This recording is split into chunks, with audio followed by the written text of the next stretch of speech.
Hello friends, एक तरफ share market को जहां जुआ कहा जाता है, वहीं दूसरी तरफ शेयर मार्केट को भाग्य को बदलने का एक माध्यम समझा जाता है, जिसकी वजह से लोग रातों रात करोड़पति बन जाते हैं।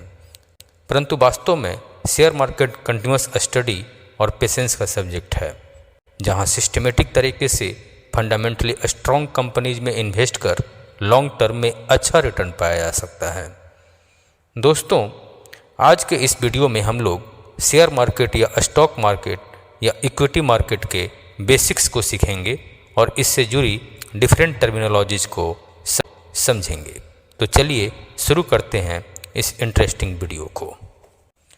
शेयर मार्केट या इक्विटी मार्केट को एक एग्जाम्पल के थ्रू हम लोग समझते हैं। मान लीजिए कि एक मोबाइल मैन्युफैक्चरिंग की कंपनी ए है, जिसका प्लांट किसी एक सिटी भोपाल में है। भोपाल के मार्केट पर उस कंपनी की अच्छी पकड़ है तथा अर्ली उसे 20 लाख का प्रॉफिट हो रहा है। अब यह कंपनी 5 अन्य सिटीज़ में अपना मैन्युफैक्चरिंग प्लांट ओपन करना चाहती है और इसके लिए उसे 50 करोड़ रुपए की ज़रूरत है, मगर उस कंपनी के पास एक्सपेंशन के लिए केवल 10 करोड़ रुपीज़ हैं, जिसे वह इस ग्रोथ के लिए लगा सकती है। So in this case remaining 40 crore या तो उसे किसी बैंक से लोन लेना पड़ेगा या फिर 50 करोड़ के लिए इक्विटी शेयर पब्लिक के लिए वह कंपनी जारी कर सकती है। इसके लिए कंपनी ए 5 लाख शेयर्स को 1000 रुपीज़ पर शेयर के रेट से जनरल पब्लिक को खरीदने के लिए सेबी के माध्यम से पेश करती है। कंपनी द्वारा प्रस्तावित 1000 रुपीज़ पर शेयर उसके शेयर्स की फेस वैल्यू कहलाती है। अब इन 5 लाख शेयर्स में से 1 लाख शेयर्स कंपनी खुद खरीद लेती है, अपने पास एक्सपेंशन के लिए रखे गए 10 करोड़ रुपए से। बाकी के 4 लाख शेयर्स पब्लिक अपनी अपनी कैपेबिलिटीज के अनुसार खरीद लेती है। मान लीजिए टोटल 80,000 लोगों ने मिलकर इन 4 लाख शेयर्स को 1000 रुपीज़ पर शेयर के रेट से खरीद लिया है।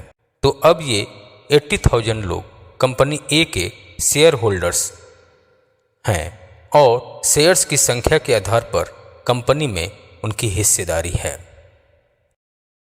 इस प्रकार कंपनी ए के पास टोटल 50 करोड़ का इंतजाम हो जाता है और कंपनी ए 5 अन्य सिटीज़ में भी अपना मैन्युफैक्चरिंग प्लांट ओपन करके प्रोडक्शन शुरू कर देती है। इसका परिणाम यह होता है कि कंपनी ए को अब अर्ली 2 करोड़ रुपीज़ का प्रॉफिट होना शुरू हो जाता है।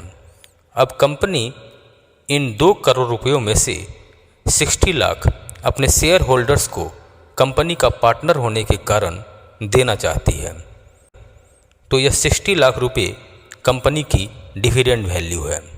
इसके लिए प्रत्येक शेयर होल्डर को 15 रुपीज़ पर शेयर का डिविडेंड देती है। इस प्रकार शेयर होल्डर्स को कंपनी के ग्रो करने पर उसके प्रॉफिट का एक हिस्सा डिविडेंड के रूप में मिल जाता है। अब कंपनी ए को ग्रो करने के कारण और भी लोग इस कंपनी के शेयर खरीदना चाहते हैं, परंतु कंपनी ए के सारे 4 lakh shares already share holders के पास हैं। अब मान लीजिए एक व्यक्ति मोहन कंपनी ए के शेयर्स खरीदना चाहता है, तो वह डायरेक्टली कंपनी ए से इसे नहीं खरीद सकता है। अतः वह शेयर मार्केट के थ्रू 1010 रुपीज़ पर शेयर के रेट से 10 शेयर्स खरीदने के लिए प्रस्ताव भेजता है।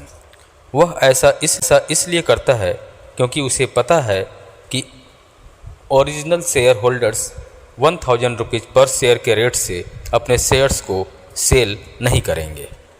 अब ओरिजिनल शेयर होल्डर्स में से एक व्यक्ति सोहन कंपनी ए का शेयर सेल करके किसी अन्य कंपनी का शेयर खरीदना चाहता है और 1010 रुपीज़ पर शेयर के रेट से अपने 10 शेयर को सेल कर देता है, जो अब मोहन को मिल जाता है। इस प्रकार मोहन कंपनी ए का नया शेयर होल्डर बन जाता है। जब कंपनी ए के शेयर खरीदने की डिमांड करने वालों की संख्या उस कंपनी के शेयर बेचने वाले की इच्छा रखने वालों से अधिक हो जाती है, तो खरीदने की इच्छा रखने वाले व्यक्ति और अधिक प्राइस में खरीदने का ऑफर देते हैं, जिससे कंपनी ए के शेयर्स की कीमत बढ़ जाती है। इसका बेनिफिट कंपनी ए को डायरेक्टली कुछ भी नहीं होता है, बल्कि यह सेलर और बायर के बीच एक समझौते के तहत होता है। परंतु इसके चलते रिमेनिंग शेयर होल्डर्स के लिए उनकी कंपनी ए के खरीदे गए शेयर्स की कीमत बढ़ जाती है। इस प्रकार कंपनी ए के 5 लाख शेयर्स की फेस वैल्यू 1000 रुपीज़ पर शेयर ही रहती है, परंतु market value for example 1050 rupees पर शेयर हो जाती है। बट कंपनी ए को शुरुआत में मिले 40 करोड़ के अलावा और कोई बेनिफिट अभी तक नहीं होता है। कंपनी ए को शेयर्स की बढ़ी हुई मार्केट प्राइस का बेनिफिट तब मिलता है जब कंपनी ए फर्दर फंड जुटाने के लिए अपने पास रखे गए 1 लाख शेयर्स में से फॉर एग्जाम्पल 50% यानी कि 50,000 शेयर्स को करंट मार्केट प्राइस 1050 रुपीज़ पर शेयर के रेट से बेच देती है। इससे कंपनी को 50,000 multiplied by 1050 rupees equal to 5 crore 25 lakh rupees का फंड मिल जाता है। अब कुछ टर्मिनोलॉजीज को समझ लेते हैं। कंपनी ए द्वारा शुरुआत में खरीदे गए 1 लाख शेयर्स या बाद में रखे गए 50,000 शेयर्स को ट्रेजरी शेयर कहा जाता है। इसी प्रकार कंपनी ए के 4 लाख शेयर्स जिसे पब्लिक द्वारा खरीदा गया था उसे आउटस्टैंडिंग शेयर्स कहा जाता है। जब नंबर ऑफ आउटस्टैंडिंग शेयर्स जो कि 4 लाख है को शेयर्स के करेंट मार्केट प्राइस से मल्टीप्लाई कर देते हैं तो उससे प्राप्त वैल्यू यानी कि 4 lakh into 1050 that will be equal to 42 crore company A का मार्केट कैपिटलाइजेशन कहलाता है। ट्रेजर शेयर्स 1 लाख और आउटस्टैंडिंग शेयर्स 4 लाख के सम को यानी 5 लाख को इशूड शेयर कहा जाता है। कंपनी ए में ऊपर दिए गए एग्जाम्पल में किए जा रहे शेयर्स के परचेज और सेल को स्टॉक ट्रेडिंग कहा जाता है। इंडिया में 2 ऐसे मेजर प्लेटफॉर्म्स हैं जहां most of the stock trading होता है। पहला है बॉम्बे स्टॉक एक्सचेंज यानी कि BSE और दूसरा है नेशनल स्टॉक एक्सचेंज यानी NSE। बॉम्बे स्टॉक एक्सचेंज में 5000 से भी अधिक कंपनीज लिस्टेड हैं तथा Sensex index Bombay stock exchange में लिस्टेड 30 मेन कंपनीज के सेंटीमेंट्स को दर्शाता है। इसी प्रकार नेशनल स्टॉक एक्सचेंज में भी 2000 से ज़्यादा कंपनीज लिस्टेड हैं। निफ्टी 50 इसका मेन इंडिसेस है जिसमें 50 मुख्य कंपनियां लिस्टेड हैं। निफ्टी 50 का यूज सबसे लार्ज पैमाने पर इंडिया में तथा एब्रोड शेयर्स की ट्रेडिंग के लिए किया जाता है। सेबी यानी कि securities and exchange board of India BSE तथा NSE के प्लेटफॉर्म से किए जा रहे स्टॉक ट्रेडिंग को रेगुलेट करता है तथा इससे संबंधित रूल्स और रेगुलेशंस को स्ट्रिक्टली फॉलो करवाता है ताकि स्टॉक ट्रेडिंग में यूनिफॉर्मिटी लाई जा सके। अब सवाल यह उठता है कि ब्रोकर्स कौन होते हैं।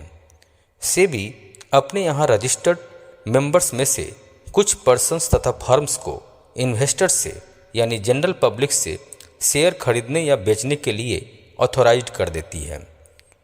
इन इंडिविजुअल्स तथा फर्म्स को ब्रोकर कहा जाता है। कोई भी व्यक्ति किसी न किसी ब्रोकर के थ्रू ही किसी लिस्टेड कंपनी के शेयर्स को परचेज या सेल कर सकता है। Jarodha, angel broking, Upstox, grow, 5 पैसा आदि कुछ इम्पोर्टेंट ब्रोकर्स हैं। ओके फ्रेंड्स, अब इस वीडियो को यहीं पर विराम देते हैं। अगले वीडियो में हम लोग समझेंगे कि क्या वास्तव में शेयर मार्केट में इन्वेस्ट करना रिस्की है। Thank you very much for watching this video.